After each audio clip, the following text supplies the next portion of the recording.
escuchando Ecos del Pensamiento con Valentina Murcia. Gracias por sintonizarnos y por hacernos parte de este tiempo. Gracias a todos los que están compartiendo nuestro contenido también a través de las redes sociales. En este episodio tengo el gusto de presentar a Carlos Alegría. Él es consultor para el desarrollo de negocios. ¿De qué vamos a hablar con él? Bueno, él es un amigo de la casa, ya lo han escuchado en otros episodios. Y en esta ocasión vamos a hablar con él de los motivos por los que una persona decide convertirse en empresario, pero no desde esa visión romántica, sino desde todos aquellos aspectos que nadie te cuenta, sino que los vives hasta que ya estás en este tipo de proyectos. Bienvenido, Carlos, ¿cómo está? Muchas gracias, Valentina. ¿Cómo estás? Mucho gusto. Un placer estar aquí otra vez y hablar de un tema que nos apasiona a todos. Por supuesto que sí, es que muchas veces estamos hablando de los emprendedores, de cómo se desarrolla este negocio, de todo lo que hay que hacer paso a paso para poder mantenerlo en el tiempo, pero lo cierto es que en un punto dejamos de ser emprendedores y nos convertimos en empresarios con responsabilidades legales, fiscales y también en la contratación de empleados y otro tipo de contratos que se adquieren. Nadie nos habla de ellos, posiblemente llegamos ahí a ciegas y justamente de eso es lo que tú vas a estar hablando este día.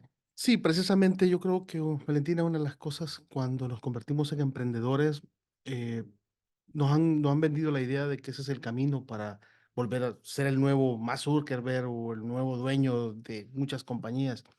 Pero lo que no nos dicen, y vamos a tratar hoy de hablar un poquito de aquellas cosas que nos hacen, que nos suceden, pero que no siempre son claras.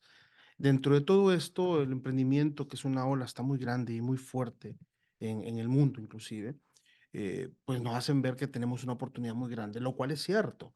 Pero también ya cuando entramos al mundo del emprendimiento nos damos cuenta de que no es tan bonito como nos vendieron la idea, ¿no?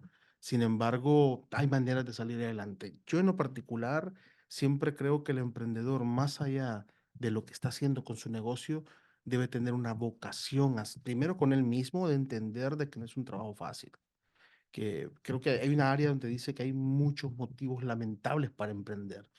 ¿Y por qué lamentables? Porque a veces emprendemos por las razones equivocadas, razones que nos hacen entrar a esa ola donde creemos que hay oportunidades, donde hay recursos, donde hay cosas, pero no nos dicen que la realidad dicta a través de una motivación, no de un motivo. He visto casos donde emprendedores dicen, yo quiero no tener un jefe, quiero tener libertad de tiempo, quiero ser autosuficiente, quiero viajar por el mundo.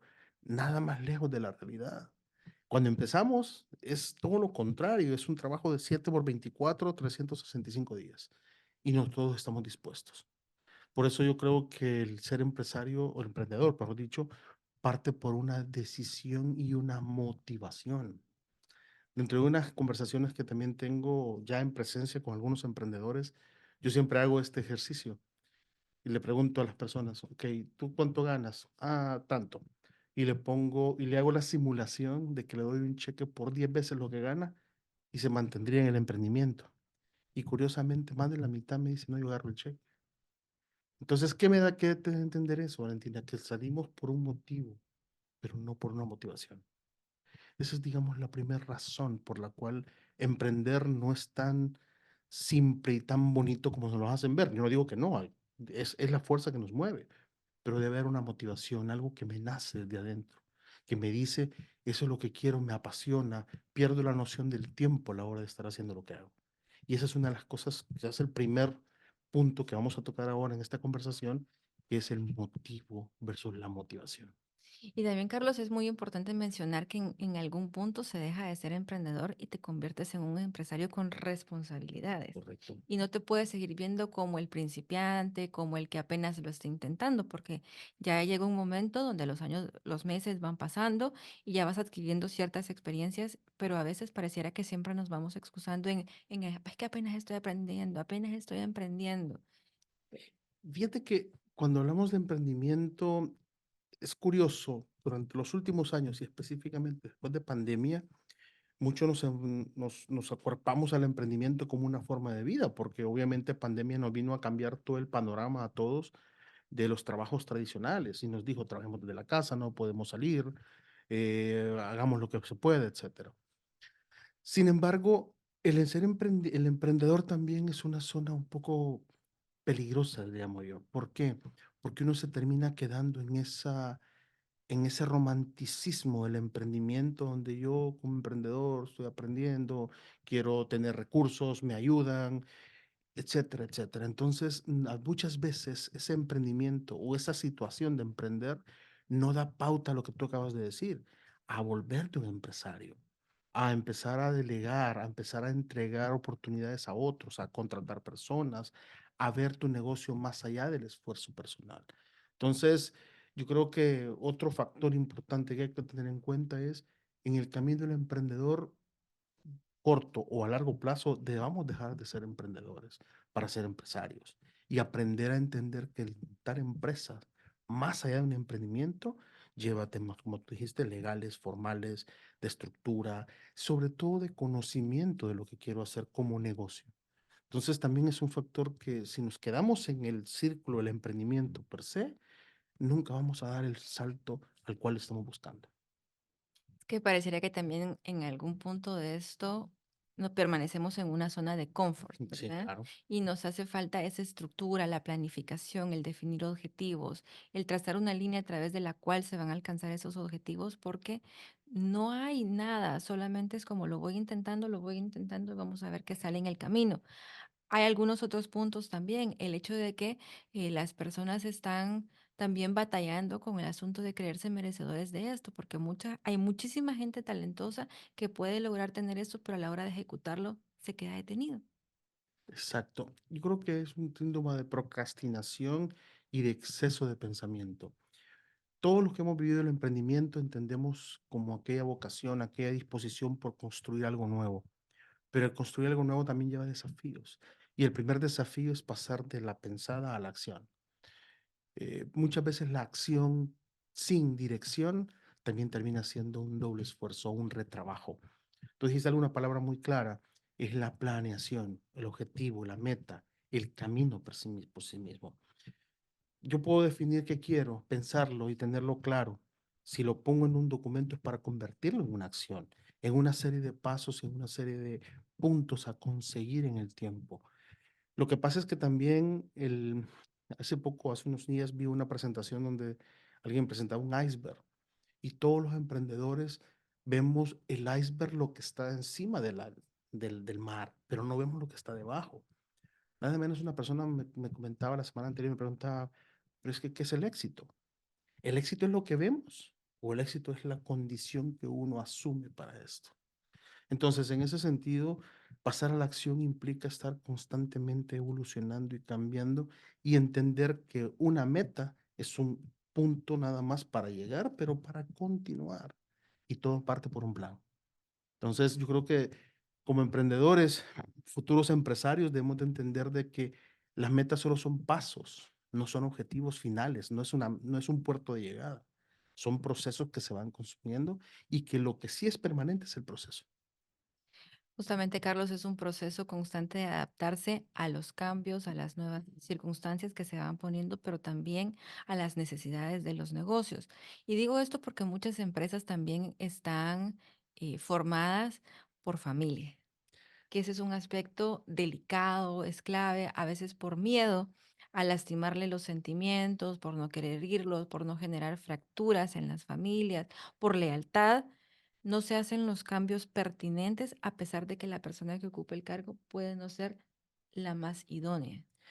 Mira, el tema de familia y empresa está documentado, más del 80% de las empresas, sobre todo pymes, en todo el mundo son familiares, son de corte familiar. Cuando uno emprende, vamos a hablar primero del emprendedor y después hablamos de las empresas. Cuando uno emprende, creo que ya sea una persona con pareja o es alguien independiente, como sea, debe de entender de que el emprendimiento debe ser compartido con la persona que tiene a su lado. Máxime si tiene hijos, más todavía.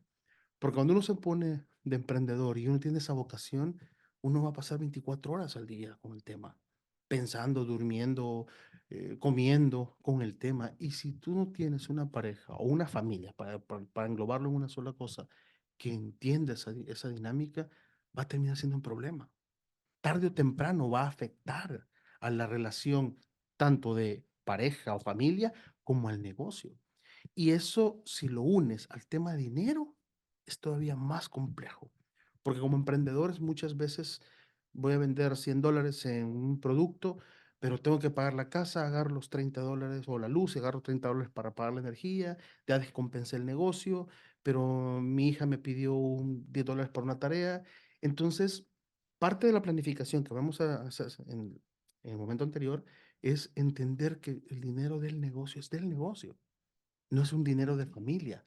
Y la persona que tengas al lado, o tu familia a sí mismo, debe de entender que eso es parte. Eso es parte de un respeto al mismo negocio para hacerlo crecer.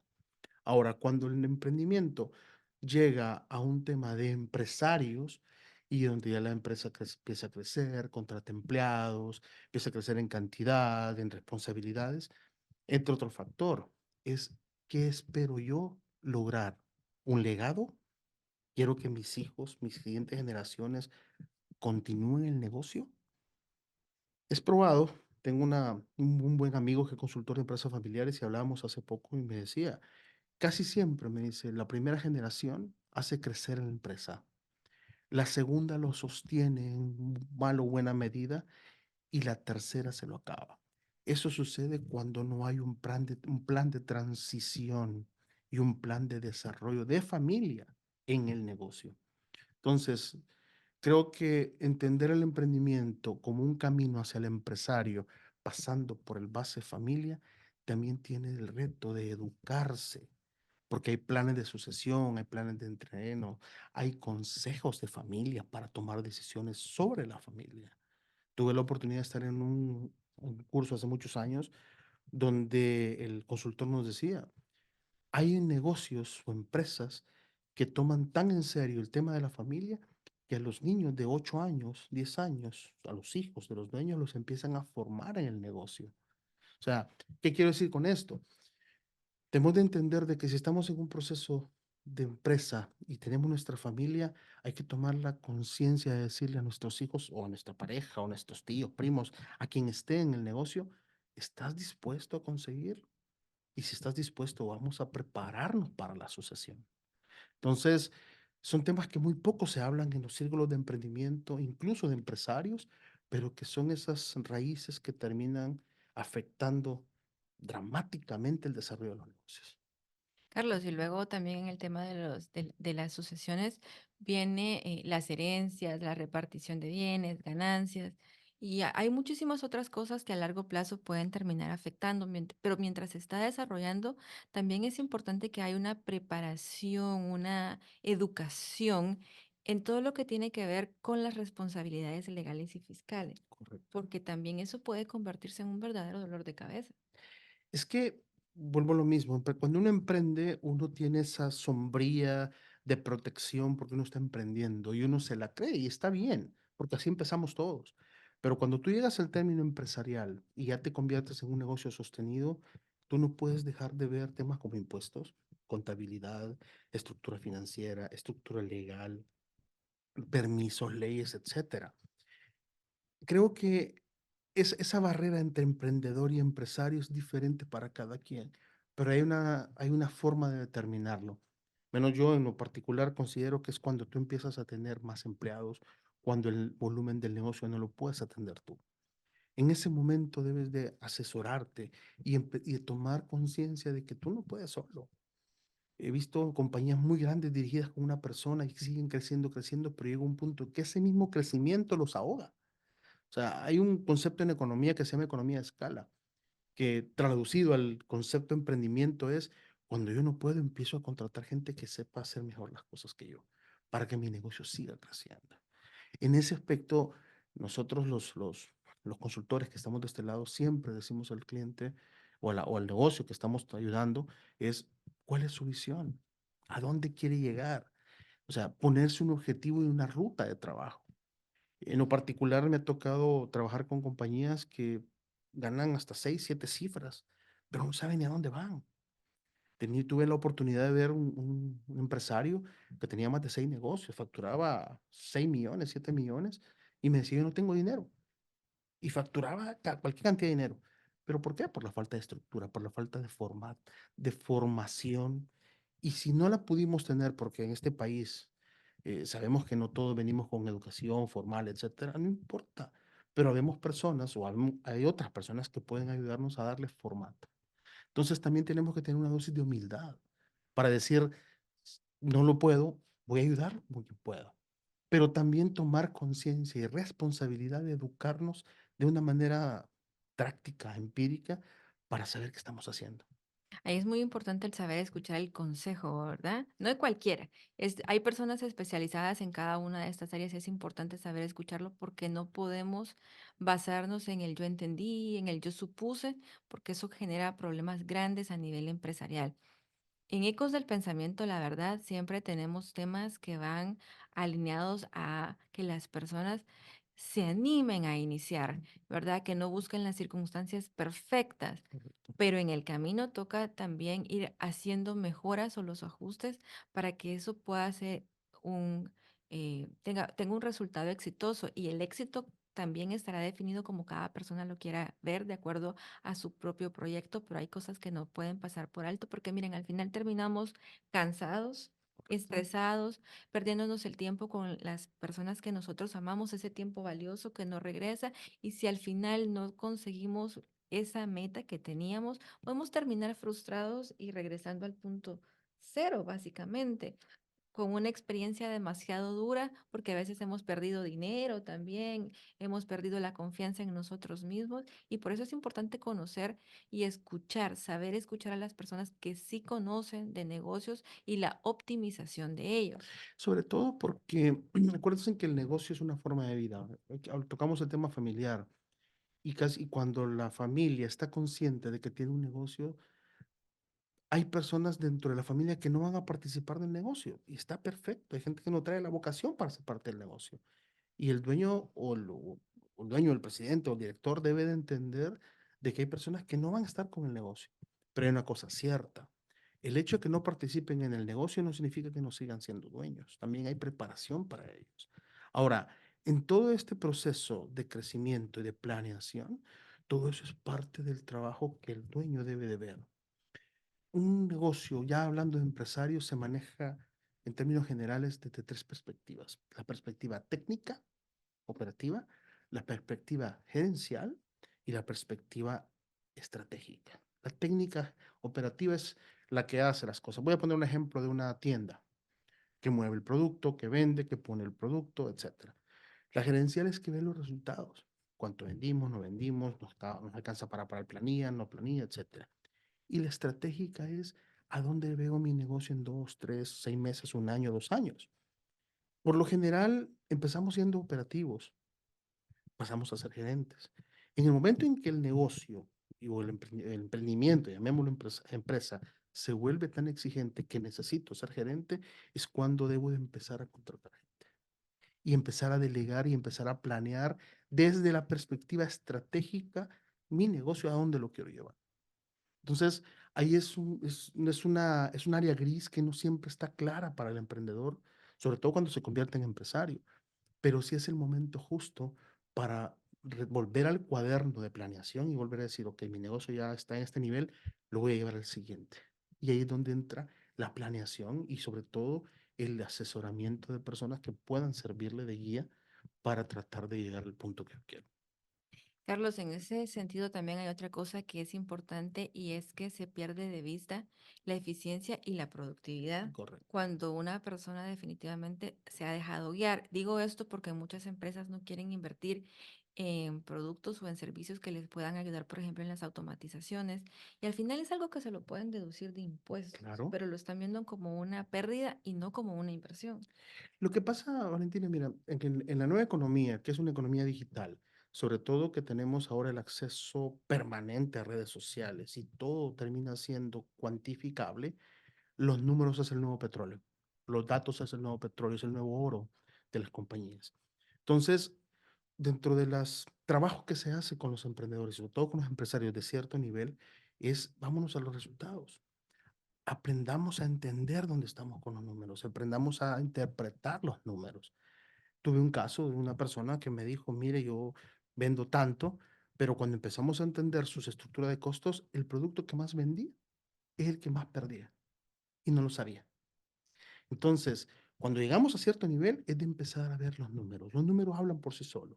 2 más 2 es 4 aquí en la China, pero el 2 más 2 más igual a 4 me tiene que decir si estoy en el camino correcto o no.